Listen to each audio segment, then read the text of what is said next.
Welcome, hustlers, to the Live Your Lifestyle movement. I'm glad you made the decision to live life on your terms. We help millennials become the directors of their own lives. My name is Austin Varley, and you're going to learn and master tactful strategies, blueprints, lessons, and the ways of the 5% around the world. But first, what's your ideal lifestyle? Now that you know what you want in your future, let's create you a blueprint to achieve it. It's only a matter of time until you are living your ideal lifestyle. All right, welcome, little hustlers, to the Live Your Lifestyle podcast. I have Ella Mae with me, who has a blog that goes over travel, lifestyle, beauty, fitness, and is an expert in this. And she is located out in Vancouver. But you guys hear me enough talking all the time. Let me get Ella on the call. How you doing, Ella? Great, thanks. How are you? Doing pretty good. Thanks for being on the show. My pleasure. All right, so let's just start it off with tell us a little bit about you, how you kind of got into the whole blogging, what sparked that up. Honestly, I was living in Australia about a year for just over 2 years. I moved back to Canada about a year ago, and for the last 4 months that I was in Australia, I couldn't work because my visa was up. So I just had a lot of time to myself, and my friends got really, really sick of me calling them with every cool thing I found. So I was like, hey, I should do something with this and learn how to start a blog. So I just started looking into a bunch of different types of blogs and kind of saw some different voices that people had and just went from there and learned it one step at a time, from buying a domain to setting up, my account on WordPress, building a site, all that stuff. That's awesome. So what kind of sparked you to do the 4 categories that you chose? Were you just passionate about those categories, or did they just speak out to you? Honestly, I was just writing for an audience of one. I was just like, hey, if it was me 5 years ago, what would I have wanted to know? So I just wrote about things that I know that I know now that I wish I knew back then, and things that I was really interested in. I'm a copywriter as well, so I'd done quite a bit of writing for other people. Okay. So when I was doing the blog, it was just really nice to be able to write for myself as opposed to anyone else. This is these are my words. This is my copy. That was probably a little different for you. Yeah, and just I was interested in cool stuff that I found, and kind of what worked for me in my life. Nice, that's awesome. So can you tell us a little bit about what would they find if they went into the lifestyle category? What all do you talk about in the lifestyle? The lifestyle category especially is really evolved. There's a myriad of things from, what could help you in with a morning routine to some really personal posts lately with some stuff that I've learned. One thing I've learned, or some stuff I've gone through, one thing I've learned about blogging is it takes you, or any sort of form of expression, it takes you a little while to kind of find your voice, and also how that voice translates over words, because it's different than when you're having a conversation and, you can have tone and body language and all that stuff. So it definitely took me probably about 6 or 7 months of consistent writing before I found my voice. Okay. And I was able to look at my posts and be like, yeah, that's exactly the way I want it portrayed. And I got more and more comfortable just sharing my life over paper with whoever wanted to read it, right? Oh, yeah. So, so it took me a little while to sort of get a groove for that and be comfortable expressing it on paper. But now I swear, I write about things better than I express them in person. Oh, no, and now just it's so easy for you.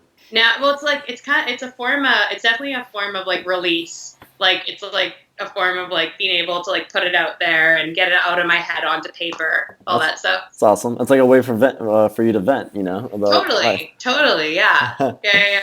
So in the lifestyle category, because I was looking into it, what would you say the power of self-reflection is and how it can benefit someone? I know for me, self-reflection has been a skill that's massive just because I'm kind of an A-type, power through personality.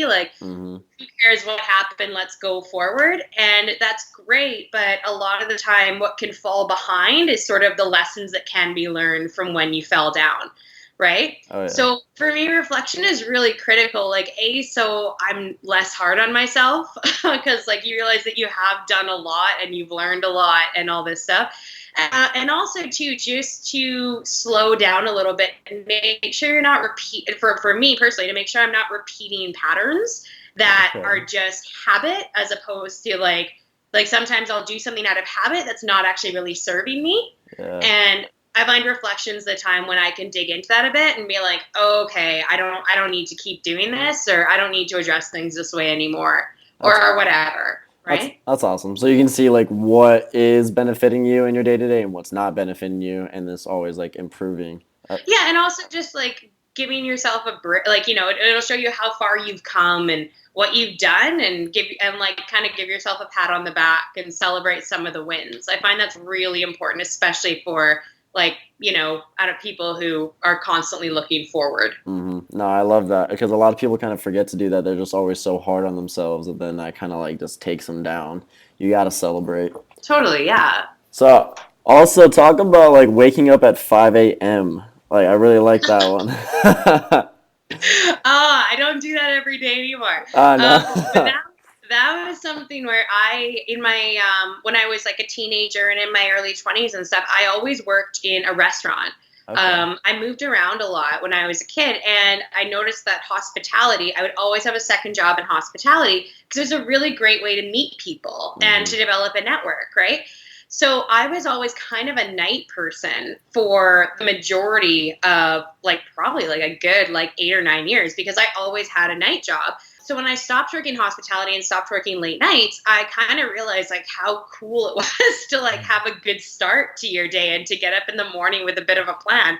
Because I'd never really had that before. Like I was always getting up, going to my first job or whatever, right? On a day off, I just sleep in. Get up and go. Yeah. I didn't really have any structure beforehand. So I guess the 5 a.m. post was really around. I mean, you could get up at 6 a.m. or so. Like I get up at 6 a.m. now.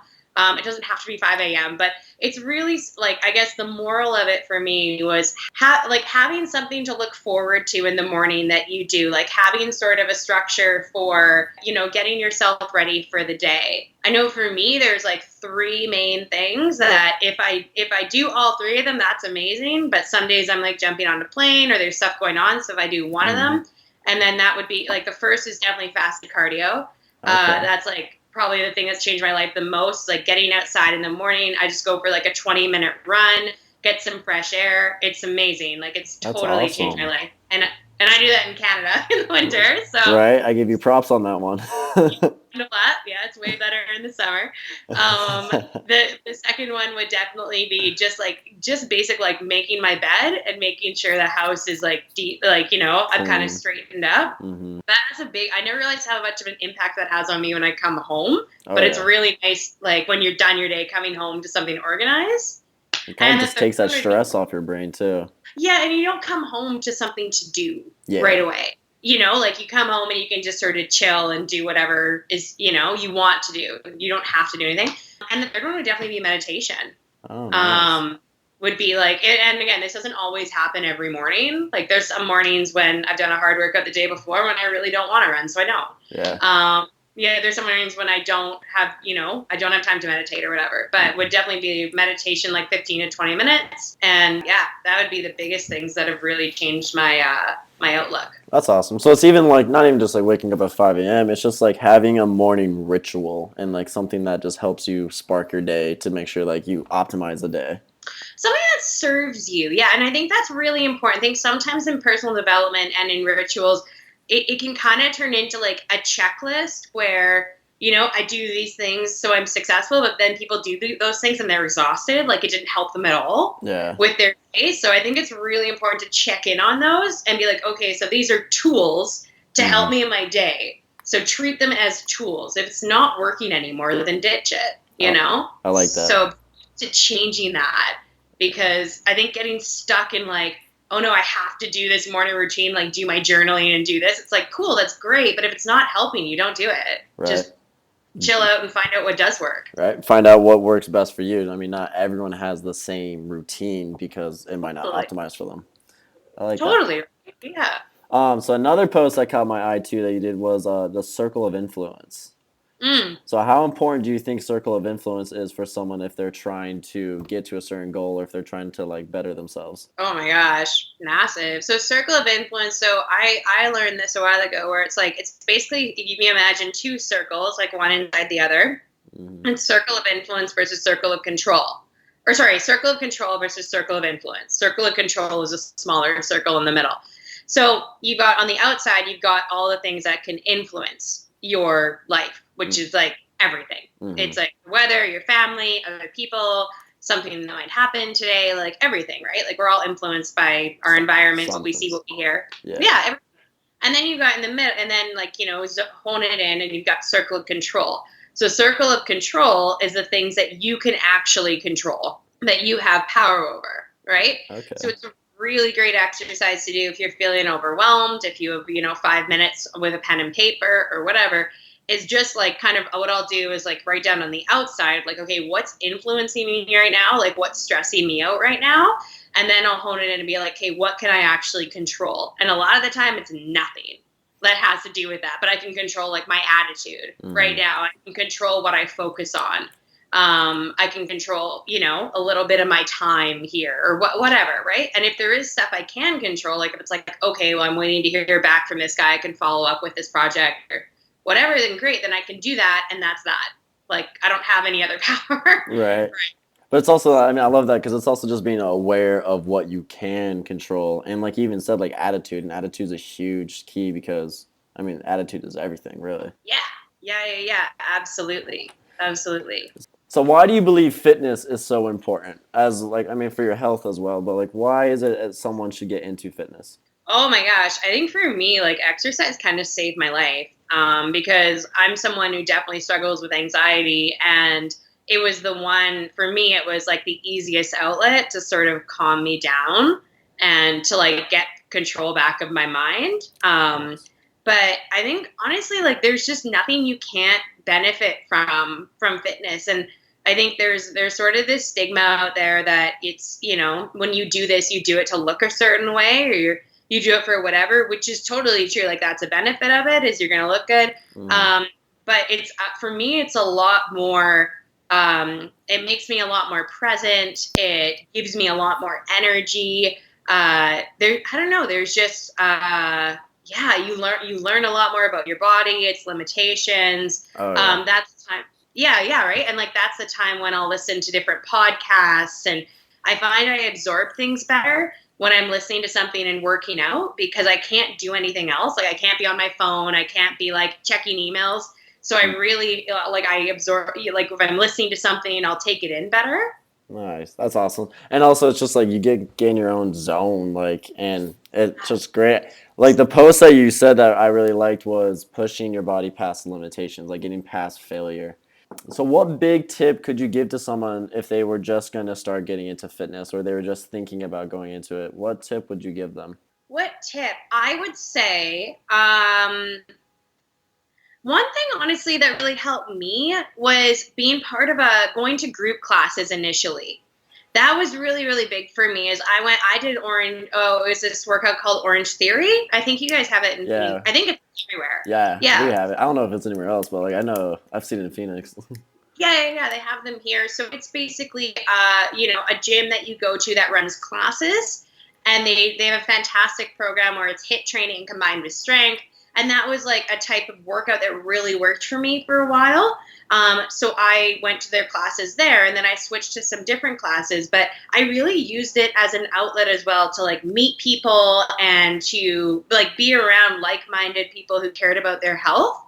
And it just, even if like I can be kind of introverted in my own world sometimes, I found even if I never talked to anybody, I still felt some accountability when I'd like signed up to a class and I was going, and I always got pushed a bit harder than I would have on my own. And you learn how to do stuff properly. I think like a big thing with getting into fitness that can hold people back is they feel like they don't know what to do. So and which is totally fair. Like we all do it. But going to classes, I think, will show you what to do properly, and and you're learning kind of with a group. So I really found that effective for me. Nice. I like that as well. I mean, it's great because they learn form, they can meet people. So then eventually they can even venture off of just working out with their own workout buddy. So so if someone was like wanting to start a blog or get into blogging, what are some tips that you would help like give to them if they were going to start their own blog?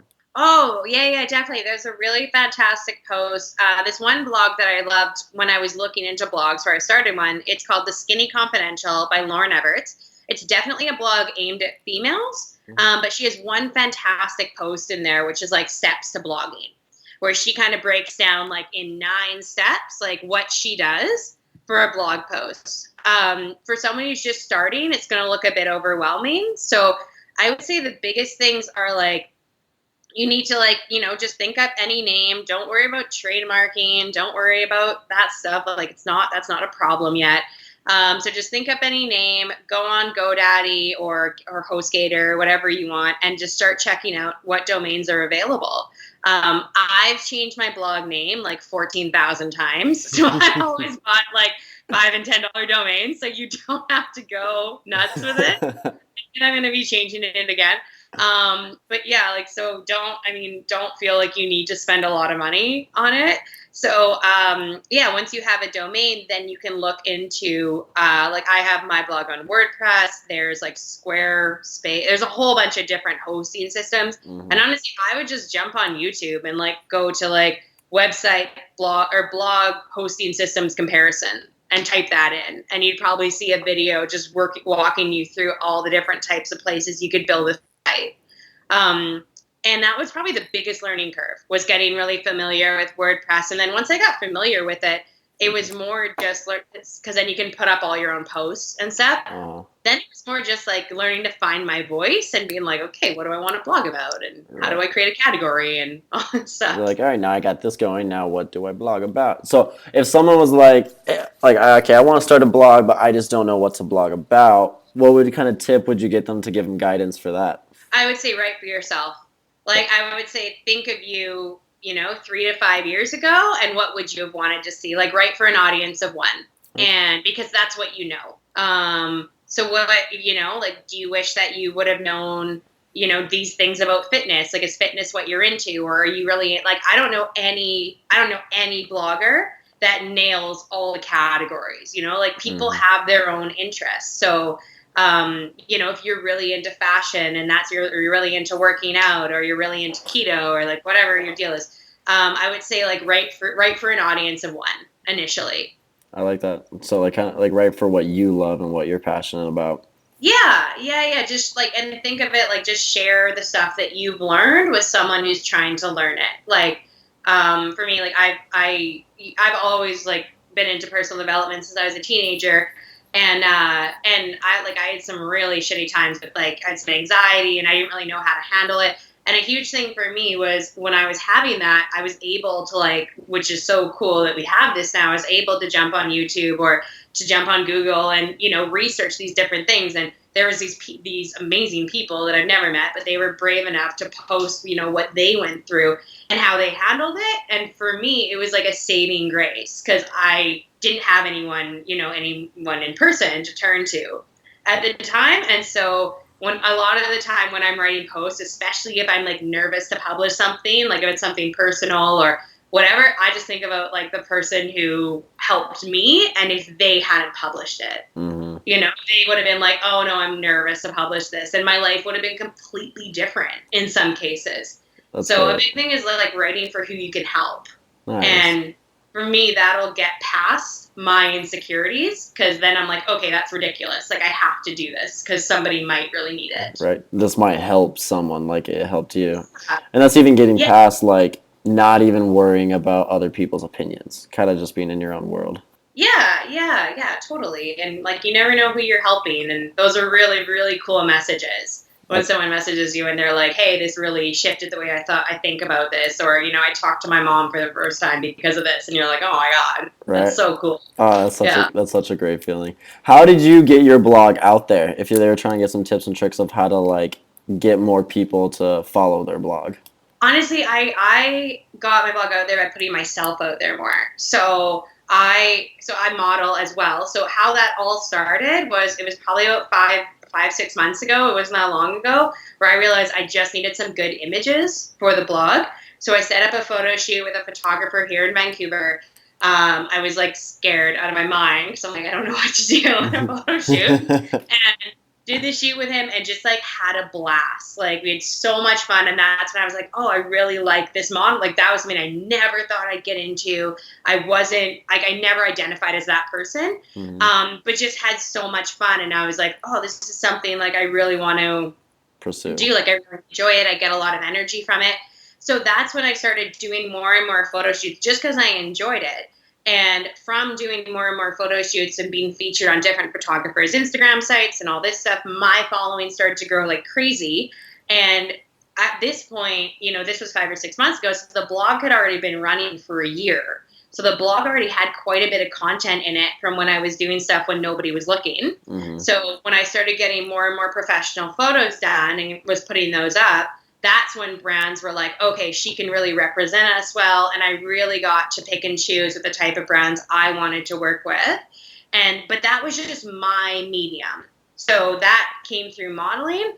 So for you, like, or for someone listening, it's like, I would say there's a way that you can put yourself out there that's probably a little bit outside of your comfort zone, but it could be through starting a podcast. It could be through,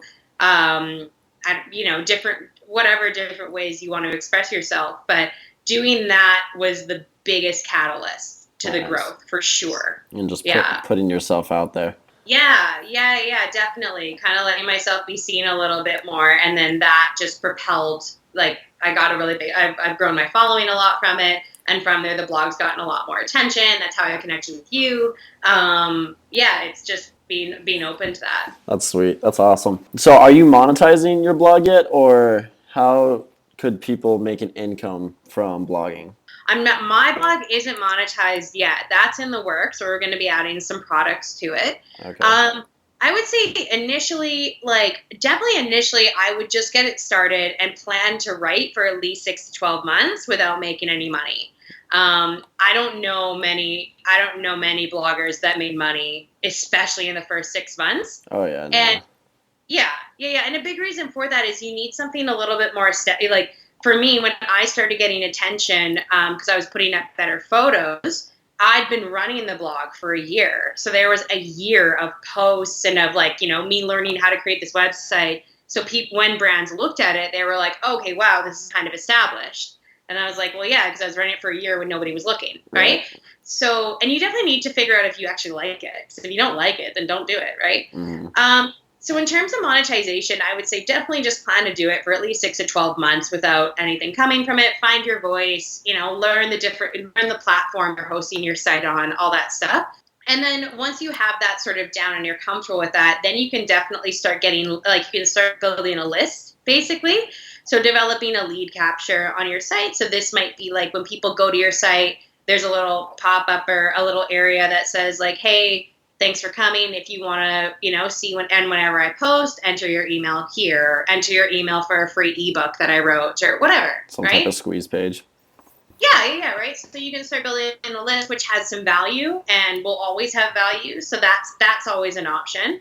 As well as there's, you can work, there's lots of different platforms you can work with advertisers if you want that on your site, or you can always think and develop your own product and put it on there. Nice. What was like your aha moment? When did you just it popped in your head like, oh, I want to become a blogger? I got a really good insight from one of my friends who was an author the other day, and I was asking him to when would you tell someone to become a writer?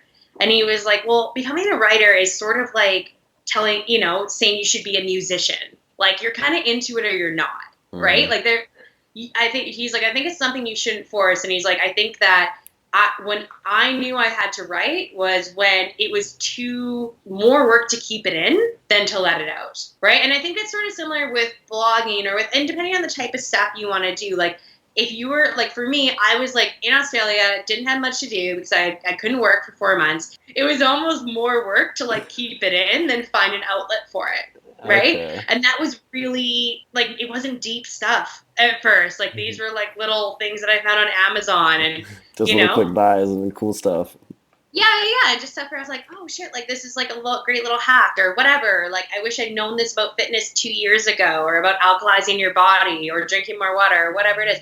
So for me, I get excited about learning. So I would just what I found is it was more work to keep it in than to just find an outlet for the stuff I was learning and how it helped me and all this stuff. So I would say if you're an aha moment, I guess for me, would be, sort of realizing that and being like, okay, well, I want to find an outlet for this, whether it's blogging, whether it's YouTubing, whether it's a podcast, whether it's whatever. And for me, it's just blogging was the one that fit. I enjoyed writing. But yeah, I would say that's what that was sort of a big realization for me, where I was like, oh, okay, yeah, it is like more work to like keep it in. Right? You're like, all right. Yeah. What's one of your biggest struggles going through this journey with your blog and everything? What was a big struggle that you had? Oh my God, being patient. I'm like not patient naturally at all. Like at all. So like, yeah, definitely learning to, love the process and go through the learning curves and not give up for too long when I got stuck on something. But yeah, definitely just being patient, letting it growing, like letting myself grow with how I, getting comfortable with different types of posts and finding my language and how I wrote, and finding my audience as well, which is still very much being established. And yeah, so definitely patience. Nice. That's awesome. I think that's a big key for everyone too, because I see a lot of millennials that don't have patience and they just want it right now, but it's take time. Yeah. And I feel like I feel like it's natural. Like you shouldn't want something to take a long time, but things that have substance do take longer than we want them to, which is just something we have to deal with. Yeah. If you had the chance, what would you tell your 21-year-old self? If you can give yourself like 3 tips, what would you tell yourself? Ooh, 3 tips. I would say slow down. Okay. Slow down, think things through a little more. Tips. My 21-year-old self. It's a lot of stuff now that I'm really grateful that I messed up on. Yeah. It's funny. A lot of people even say that because, I think we all have the same philosophy as everything happens for a reason. Yeah, and there's a lot of stuff like I'm really, really grateful. I went to work right after high school instead of going to university with my friends, because when I went traveling, that was so huge. Was the fact that getting a job abroad, I actually had work experience, where a lot of my friends who just went to university were traveling and just had such a hard time finding a job because they had never worked, really. They'd just been in school. So there's a lot of stuff where I'm like, oh, I'm really happy I did that, though. But I would say slow down a little bit, think things through. Actually, like a big one I would say is like, don't put so much pressure on yourself, because I think that really slowed me down, was thinking I should have it more together than I did, like all the time. And always wanting to be at that next level and never really like letting myself be happy where I was. And I think the third thing honestly would be drink more water. Like just drink more water, just like rule of life. All right. Yeah. No, that's a really good one, because water is everything. It's so funny. If I'm going through my day to day and I get a headache, I'm like, all right, why do I have a headache? I'm like, oh wait, I've not been drinking as much water as I definitely should be. And then it's just gone like that. Especially especially in a warm climate, is just drink more water. Like it's changed my life. It sounds so simple, but it's like I have more energy. I feel better. I look better. Like it's such a like game changer. Right, and it's just water. Hey, well, thank you so much for being on the show, guys. I hope you got a lot of value. I know I did. If you want to check into Ella Mae, you can go on her blog. You can check her up on Instagram to learn more about her, as well as if you want to start a blog. Now you got the few fundamentals of what to do. So thank you so much for being on the show, Ella. My pleasure. Thanks for having me. And no problem. Take care. And before you go, I just wanted to say thank you for listening and being a part of the LYL Hustler community. I hope you got value from this episode and know what to execute on. Remember, if you stay consistent, it's only a matter of time until you have your ideal lifestyle. If you want to truly elevate your game, go visit www.thelylmovement.com and click the Lil Wolf tab. I'd greatly appreciate your feedback, so email or leave a review, as well as subscribe to the show. Always be clear on your ideal future lifestyle and what you need to do daily to create it. Thanks again, keep grinding, and I'll see you next week, hustlers.